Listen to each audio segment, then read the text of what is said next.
everyone, welcome back to my channel. It has been forever and I feel terrible, but I have so much to catch you guys up on. So let's start.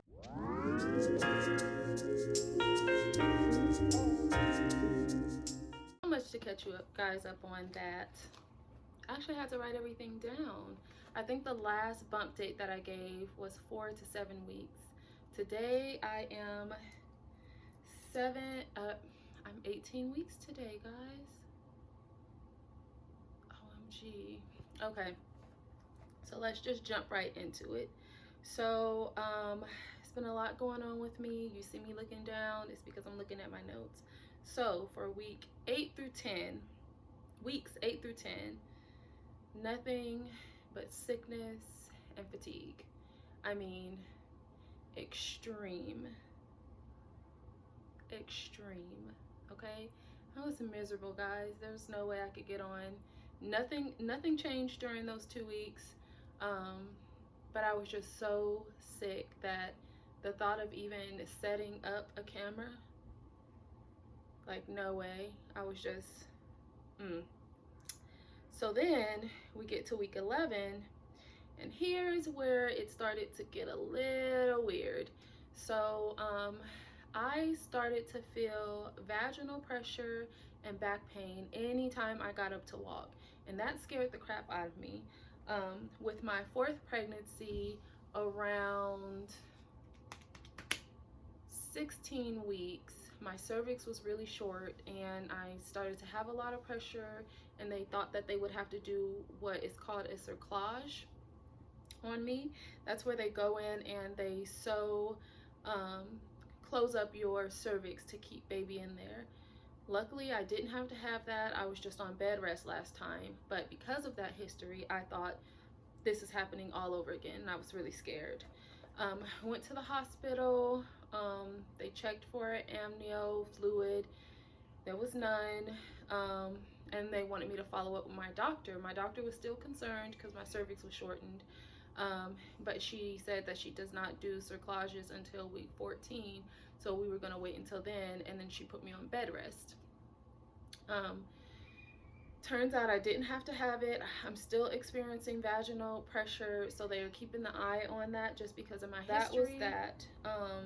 She also sent me to see my usual high-risk specialist. She hadn't had me start to see him yet just because everything is kind of going fine, but we knew that eventually I would get to go see him just because of my history. But she went ahead and made me an appointment so that we can get a really in-depth look at baby. And lo and behold, I'm already measuring a week ahead of time. So I went in there when I was 11 weeks, 6 days, and they measured me at 12 weeks, 6 days. I spoke to my OB. She decided that she's not moving my due date from January 2nd because she got a sono really early on, and she feels very confident in my due date. Nonetheless, they're going to end up taking baby early anyway, but we'll talk about that a little bit later. So that was week 11, which now turns into week 12, basically a day shy of week 13. So week 13, they had me go in and take my early 1-hour glucose test. I had already had, when I went to the hospital, my labs came back and I had glucose in my urine, which is really bad, and my glucose level in my blood was like super high, something like 169. And I think that morning before I went to the hospital, I had something like a nectarine and like a piece of toast or something like that, just something that shouldn't shoot your levels that high. But I had also had a urinalysis, and that had glucose in the urine, of course, and another blood draw before that, and it was super high. And my body was feeling out of whack. I've had gestational diabetes before, so I know what I feel like, which is like crap. So I already felt like, okay, I'm probably moving towards gestational diabetes again. Diabetes runs in my family. Not that that has anything to do with it. Eventually it will. I'll get into that. But yeah, so I I came in, took my 1 hour glucose test, and just like I knew I would, I failed. That was at week 13.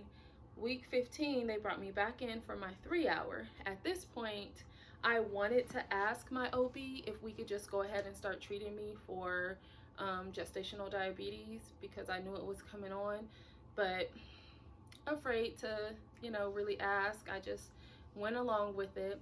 That morning, I already was not feeling well. I had, by week 15, my pregnancy sickness had subsided. So I was okay in that department, but I still was feeling just like icky.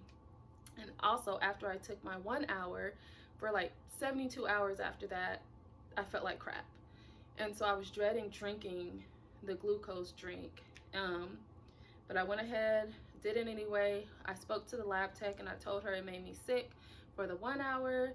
And she informed me that I would probably be sick again because this drink was stronger because it's a 3 hour. I went ahead, drank it down in the 3 minutes that they give you, which is crazy if you're already not feeling well. It's not that the drink is bad, it doesn't taste bad, but it's just super thick and it's just nothing but sugar. But it's so thick, that's not really easy to get down. But I got it down. I go to the waiting room. Within about 5 minutes, I start to feel really anxious. So I'm like, can't sit still. I'm trying to adjust myself and I'm so uncomfortable. And then immediately I got this heat wave just rush over me.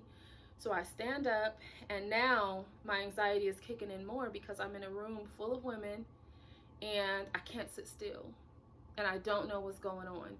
So I stand up and I start pacing back and forth.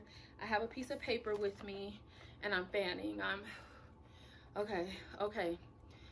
So at this point, I'm like, okay, it's making me feel worse being in the public eye like this. So let me go to the bathroom. I get to the bathroom. It's a 1-person bathroom. Close the door, lock the door, and I'm like, okay, I'm gonna go pee. Before I could even make it to the toilet, y'all, when I tell you that drink came back up with force, I've never vomited like that. I was probably about 4 feet away from the toilet. That vomit missed the toilet, hit the back wall of the toilet. I mean, it was everywhere. I was mortified. So not only do I not feel well, but now I've just, it was just so much, y'all. Like, even leaving from the bathroom to go let an employee know, I was so afraid of someone walking into the bathroom. It was just really bad.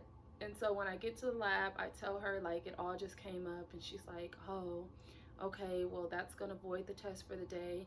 Head back to the front and they'll reschedule you. In my mind, I'm like, reschedule who? Boo. But okay, whatever. I let her know the bathroom is a mess and I'm so sorry. She's like, don't worry about it, I go to the front, I let them know what's going on, and the lady up front is like, okay, let me look in the schedule. I said, ma'am, before you attempt to reschedule me, I need to speak to the doctor, because there's no way I'm drinking that drink again. Unless there's an alternative for the test, I don't know what to tell y'all, because I will not put my body through that again. The way my body rejected that drink, that was my body telling me, nah, sis, no ma'am. So she was like, okay, I'll let the doctor know. Long story short, my nurse called me and she said, you know what, with the numbers that you have, we're just gonna go ahead and send you up to the specialist to get you started with gestational diabetes. That was the beginning of a whole new situation. So they make me an appointment. Now we're in week, that was week 15. So in week 17 is when I actually saw the specialist for the diabetes. But all of week 16, I felt like trash. I mean, I woke up every single day dizzy. Dizzy throughout the entire day, dizzy at night, going to sleep. Now I have insomnia because I'm so dizzy and just so tired. When I do fall asleep, I'm out. Like, it was just all around bad. So I was dying to see the specialist. So we get to week 17. I see the specialist. They look at baby. Baby is still measuring exactly 1 week ahead of time. And that's when my specialist let me know that, sweetie, this is not gestational diabetes. This is type 2 diabetes. Gestational diabetes does not begin until week 24 or after of pregnancy. And I was unaware of that. Now, a little backstory, all of 2009, I started to gain weight unexpectedly. I'm a pescatarian. I don't eat a lot of junk. My diet did not explain. Now, I don't exercise much, but with the way that I eat and the weight I was putting on, it didn't make sense. It didn't coincide. Never went to the doctor though. I just really just felt bad all the time, low energy. And after I had my daughter Maya, I never got checked for diabetes again. And I just figured gestational, it goes away, I'm in the clear. Well, yeah, looks like my diabetes never went away, and that there are a small percentage of women where the diabetes doesn't go away for them, and it looks like I am one of those ladies. So yeah, type 2 diabetes. It was very overwhelming that the first day that I was diagnosed, and I had to go in for the education, and they listed all the risks with baby, which scared the hell out of me. I have to start insulin because my numbers are and with the last 2 times I've had gestational diabetes, I was able to manage it well through diet. With Maya, although I was eating really well, she still came out really big, 9 pounds, 1 ounce. And so my doctor also informed me that the more times you have gestational diabetes, the harder it is for your body to manage it on its own through diet, which is why I'll be on insulin this time, especially now with it being type 2. So I have the diet, I have the insulin. Baby will be monitored every 3 weeks for growth in the heart. I have to see an endocrinologist for my kidneys. And then I also have to see a optometrist specialist. So I have a whole lot going on, guys. Not to mention, in week 16, we found out that we were exposed to COVID-19. Before you take your mask off, I'm just going to explain how you'll do it. You're going to open up the swab like this. You're going to take the swab out. It's going to go halfway up your nose. You're going to swab both sides 5 to 10 seconds. When you're done, it's going to go swab down. I'm going to give you another bag to put it in. Okay. Any questions? No. No? When you're swabbing, if you don't mind just rolling up the window. Okay. Thank you. I can do that now? Yes, ma'am. Okay.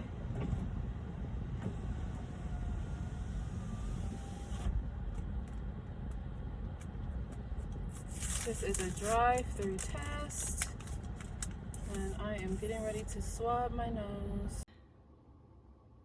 I cried then too. It's just been a lot. Politically, in the world, racially, the pregnancy, diabetes, COVID-19, it is a lot, y'all. And so there's been quite a few tears shed over the last few weeks, but I take it all in stride. I accept it, and I'm just, doing whatever I have to do to keep it pushing. So with the COVID-19, we found out in week 16 that we were exposed, got tested in the 17th week, this week. Well, I'm now on week 18 actually as of today, but earlier in the week on Monday I was tested. I got the rapid test that came back negative. I was super excited until I found out that the rapid test could be not so accurate. I feel fine. Everybody in the house is fine. We did quarantine for 2 weeks, so I'm just hoping that the test was. I will be back on a regular schedule now that I've been caught up. Another thing is, although I'm due January 2nd, my C-section will be scheduled for the 25th of December, on Christmas Day. And I don't know, a lot of people thought that I would be upset about that, but I'm actually excited. Now, one thing I do want to do, so I have a history of preeclampsia, diabetes, shoulder dystocia,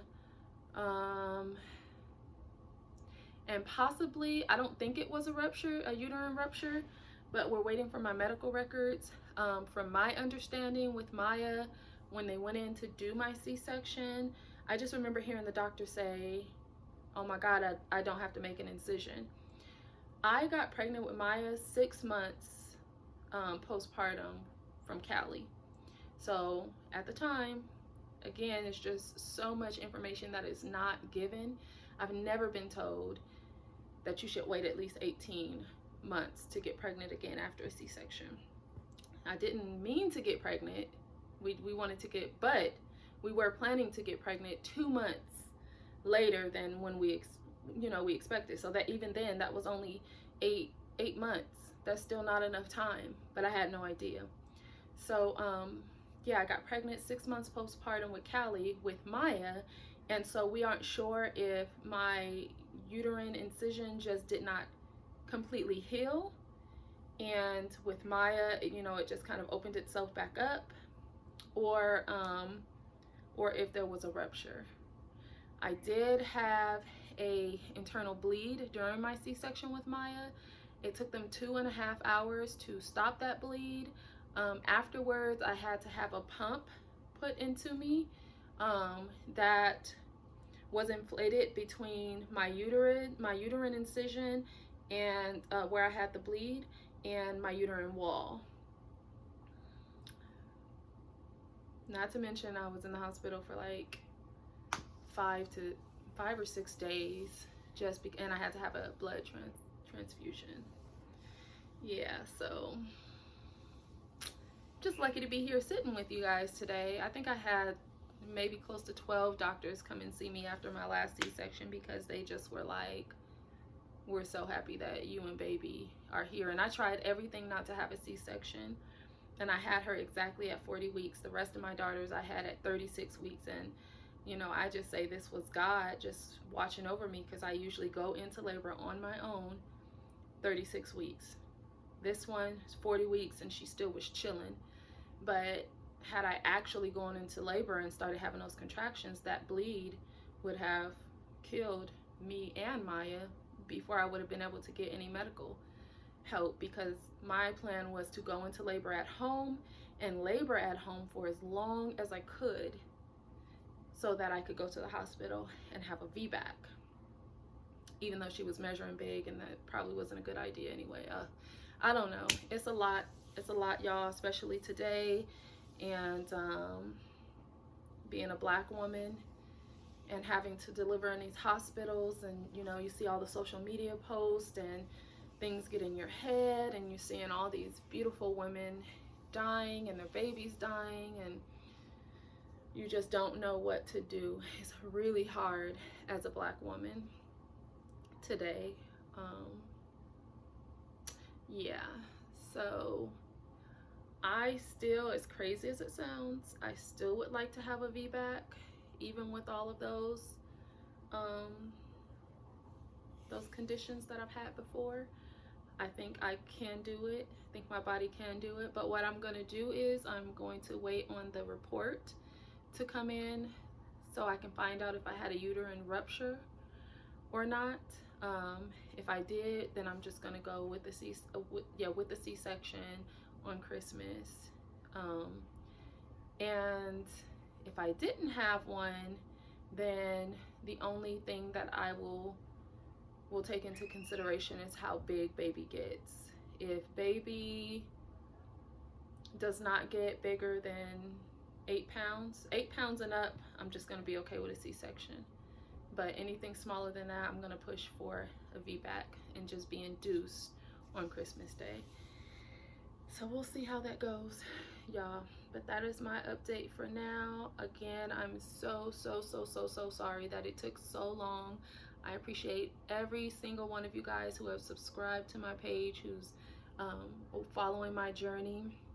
I still plan to do my giveaway of appreciation for my first 100 followers. So keep a lookout for that video. And I'll have a few more videos unboxing my Oh Baby box and my Amazon box that was sent to me for doing my registry with them. So thanks, guys. Don't forget to subscribe if you're new here. We would love to have you.